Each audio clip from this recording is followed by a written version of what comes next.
Hello, everyone. Another pathetic statement by Donald Trump. Putin let me down. And he admitted that he thought that Ukraine war was easy to solve. And how many times did we say that such a stance, assuming that something is easy or basic or anything like that, without giving it due consideration, is a dumb ass thing to do. Well, this is exactly what is happening here.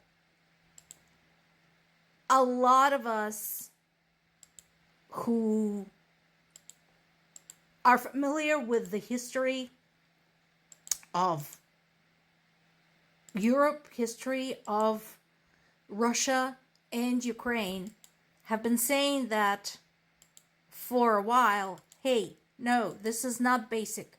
This is not simple. This is something that has its roots far, far in human history. There's so much involved here. There's other people, other countries, other branches of history. You cannot just go in there like a bull into a china shop and expect it to be easy. Well,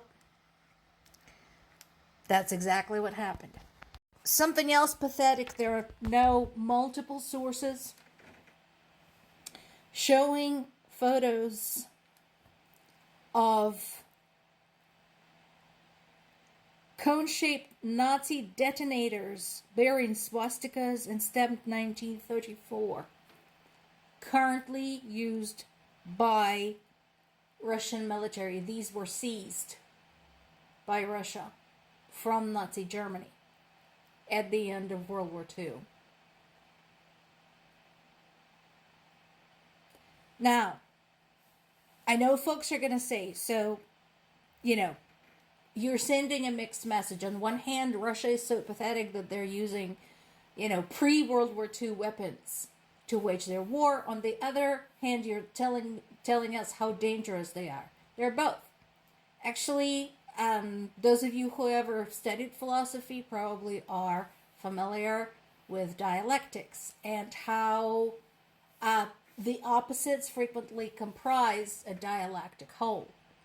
This is one of those examples. Yes, Russia's economy is smashed.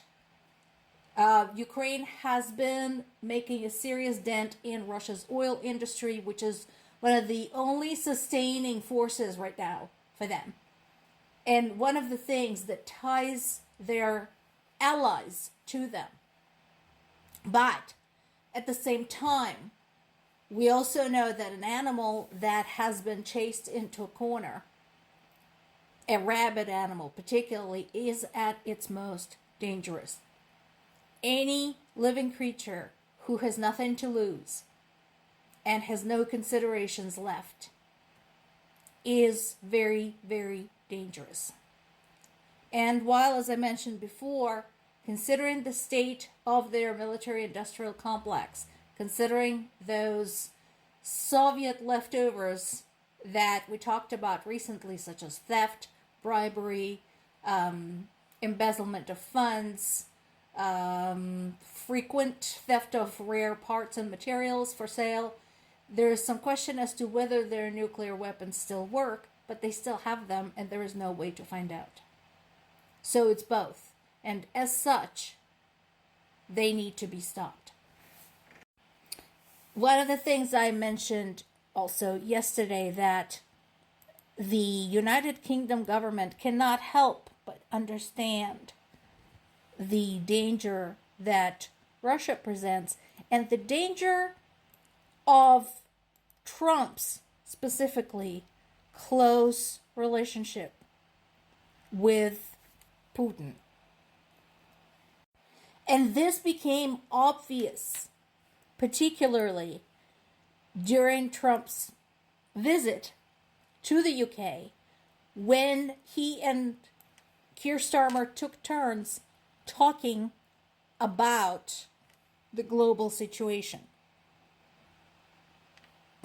While Trump complained that Putin had let him down, Starmer did his best to focus on the specifics and on the current dangers. Starmer emphasized the need for continued economic pressure. Starmer pointed out very bluntly that Putin has ramped up his attacks on Ukraine after his meeting with Trump. Not only that, of course, we also know that Russia has ramped up attacks on Ukraine ever since Trump took office. Of course, again, as we mentioned before, this basically puts a cap on the whole myth that had Trump been in office when the invasion took place, the invasion would not have taken place. It would have still taken place. The last but not the least, Starmer had emphasized the global impact of the war because Trump was trying to project this stance that because the US and the UK are geographically positioned the way they are, Britain as an island, the United States is across the Atlantic, this war presents a lesser danger to them. Well, first of all, this is somebody who clearly doesn't know the history of World War II because island or not an island, but the British ended up getting walloped during World War II early on.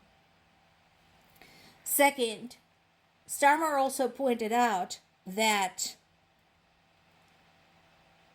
British Consul in Kiev has been targeted, as well as the European Union Embassy. And, of course, there's the drone attacks on NATO members, Poland and Romania. It is having an effect. Now, we finally have some Europe-funded weapon shipments getting underway. That is always good news. So the shipment includes the missiles for Patriot air defenses and HIMARS. Both are absolutely essential. So we talked about the Patriot systems. Those are used extensively for air defense during these massive drone waves unleashed by Russia. And of course, HIMARS have been amazing at the front. Again, they're portable. They're reasonably easy to operate. And Ukrainians definitely have been using the heck out of those. Another airport has been closed. And oil refineries were put on alert near Volgograd. Again, chances are this was mostly psychological warfare. Drones like that set out around civilian objects and such they're likely decoys. They're probably not even carrying any explosives. They're just to wreak havoc with Russian air traffic. And there were explosions and air defense systems going off. So we know that. Denmark is acquiring long-range precision weapons for the first time for its defense. Of course, Russia is losing its shit. I say, Denmark, good on you. Be prepared and well done. And Lithuania has charged 15 people on the charges of terrorism, possibly linked to Russia-backed plot to detonate parcels last year in Germany, Poland, and Britain. More to come.